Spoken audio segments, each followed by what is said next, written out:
Chapter 8 The Treetop Hunter. The morning after the Dum-Dum, the tribe started slowly back through the forest toward the coast. The body of Tublat lay where it had fallen, for the people of Kerchak do not eat their own dead. The march was but a leisurely search for food. Cabbage palm and gray plum, pisang and skidamine they found in abundance, with wild pineapple and occasionally small mammals, birds, eggs, reptiles, and insects. The nuts they cracked between their powerful jaws, or, if too hard, broke by pounding between stones. Once old Sabor, crossing their path, sent them scurrying to the safety of the upper branches, for if she respected their number and their sharp fangs, they on their part held her cruel and mighty ferocity in equal esteem. Upon a low-hanging branch sat Tarzan, directly above the majestic, supple body, as it forged silently through the thick jungle. He hurled a pineapple at the ancient enemy of his people. The great beast stopped and, turning, eyed the taunting figure above her. With an angry lash of her tail, she bared her yellow fangs, curling her great lips in a hideous snarl that wrinkled her bristling snout in serried ridges and closed her wicked eyes to the two narrow slits of rage and hatred. With back-laid ears she looked straight into the eyes of Tarzan of the Apes and sounded her fierce, shrill challenge. And from the safety of his overhanging limb the ape-child sent back the fearsome answer of his kind. For a moment the two eyed each other in silence, and then the great cat turned into the jungle, which swallowed her as the ocean engulfs a tossed pebble. But into the mind of Tarzan a great plan sprang. He had killed the fierce Tublat, so was he not therefore a mighty fighter? Now would he track down the crafty Sabor and slay her likewise. He would be a mighty hunter also. At the bottom of his English little heart beat the great desire to cover his nakedness with clothes, for he had learned from his primitive picture books that all men were so covered, while monkeys and apes and every other living thing went naked. Clothes, therefore, must be truly a badge of greatness, the insignia of the superiority of man over all other animals, for surely there could be no other reason for wearing the hideous things. Many moons ago, when he had been much smaller, he had desired the skin of Sabor the lioness, or Numa the lion, or Sheeta the leopard, to cover his hairless body, so that he might no longer resemble hideous Hista the snake. But now he was proud of his sleek skin, for it betokened his descent from a mighty race, and the conflicting desires to go naked in prideful proof of his ancestry were to conform to the customs of his own kind, and wear hideous and uncomfortable apparel, found first one and then the other in the ascendancy. As the tribe continued their slow way through the forest after the passing of Sabor, Tarzan's head was filled with his great scheme for slaying his enemy, and for many days thereafter he thought of little else. On this day, however, he presently had other and more immediate interests to attract his attention. Suddenly it became as midnight. The noises of the jungle ceased. The trees stood motionless as though in paralyzed expectancy of some great and imminent disaster. All nature waited, but not for long. On this day, however, he presently had other and more immediate interests to attract his attention. Suddenly it became as midnight. The noises of the jungle ceased. The trees stood motionless, as though in paralyzed expectancy of some great and imminent disaster. All nature waited, but not for long. Faintly from a distance came a low, sad moaning. Nearer and nearer it approached, mounting louder and louder in volume. The great trees bent in unison as though pressed earthward by a mighty hand. Farther and farther toward the ground they inclined, and still there was no sound save the deep and awesome moaning of the wind. Then, suddenly, the jungle giants whipped back, lashing their mighty tops in angry and deafening protest. A vivid and blinding light flashed from the whirling inky clouds above.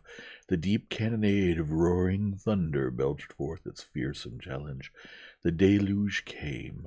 All hell broke loose upon the jungle.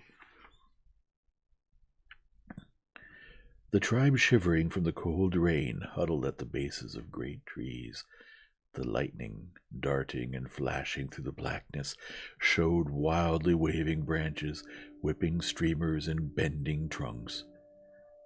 Now and again some ancient patriarch of the woods, rent by a flashing bolt, would crash in 1,000 pieces among the surrounding trees, carrying down numberless branches and many smaller neighbors to add to the tangled confusion of the tropical jungle. Branches great and small, torn away by the ferocity of the tornado, hurtled through the wildly waving verdure, carrying death and destruction to countless unhappy denizens of the thickly peopled world below.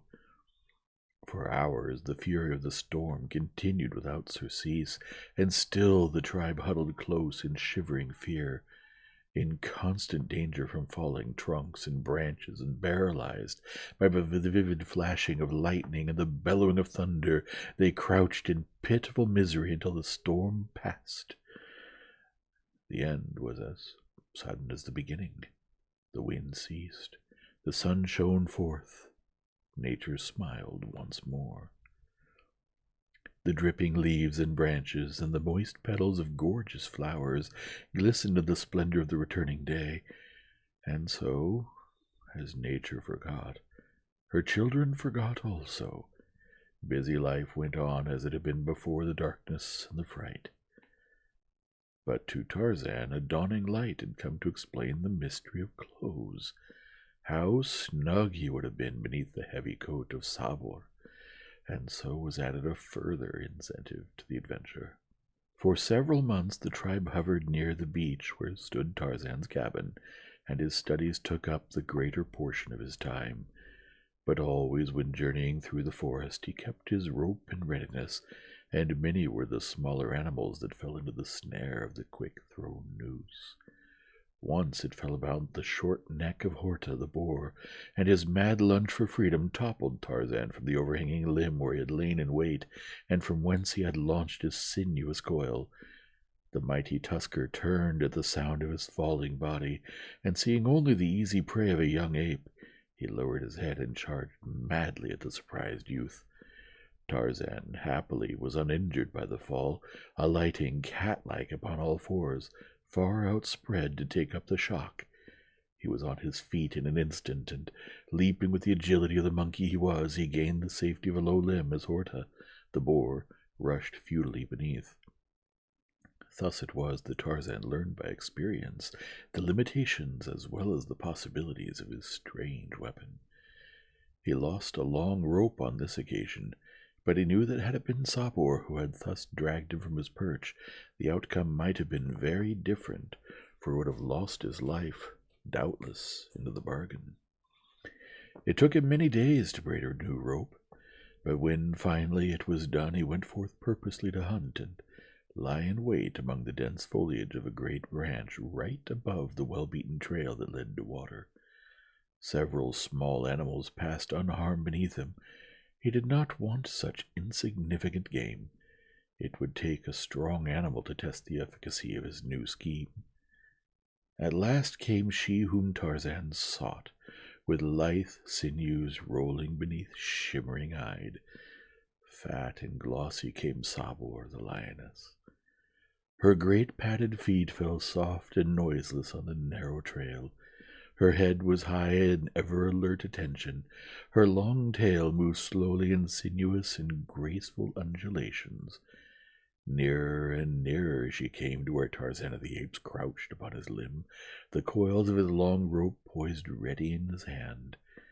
Like a thing of bronze, motionless as death, sat Tarzan.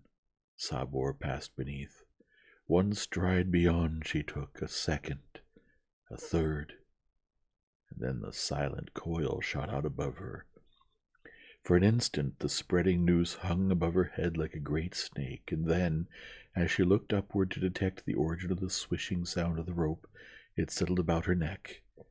With a quick jerk, Tarzan snapped the noose tight about the glossy throat, and then he dropped the rope and clung to a support with both hands. Sabor was trapped. With a bound, the startled beast turned into the jungle, but Tarzan was not to lose another rope through the same cause as the first. He had learned from experience. The lioness had taken but half her second bound when she felt the rope tighten about her neck. Her body turned completely over in the air, and she fell with a heavy crash upon her back. Tarzan had fastened the end of the rope securely to the trunk of the great tree on which he sat. Thus far his plan had worked to perfection, but when he grasped the ropes, bracing himself behind a crotch of two mighty branches, he found that dragging the mighty, struggling, clawing, biting, screaming mass of iron-muscled fury up to the tree and hanging her was a very different proposition. The weight of old Sabor was immense, and when she braced her huge paws, nothing less than 10 toward the elephant himself could have budged her. The lioness was now back in the path where she could see the author of the indignity which had been placed upon her. Screaming with rage, she suddenly charged, leaping high into the air toward Tarzan. But when her huge body struck the limb on which Tarzan had been, Tarzan was no longer there. Instead, he perched lightly upon a smaller branch 20 feet above the raging captive. For a moment Sabor hung half across the branch, while Tarzan mocked and hurled twigs and branches at her unprotected face. Presently the beast dropped to the earth again, and Tarzan came quickly to seize the rope. But Sabor had now found that it was only a slender cord that held her, and grasping it in her huge jaws, severed it before Tarzan could tighten the strangling noose a second time. Tarzan was much hurt. His well-laid plan had come to naught, so he sat there screaming at the roaring creature beneath him and making mocking grimaces at it. Sabor paced back and forth beneath the tree for hours. 4 times she crouched and sprang at the dancing sprite above her, but might as well have clutched at the elusive wind that murmured through the treetops. At last Tarzan tired of the sport, and with a parting roar of challenge and a well-aimed ripe fruit that spread soft and sticky over the snarling face of his enemy, he swung rapidly through the trees, 100 feet above the ground, and in a short time was among the members of his tribe.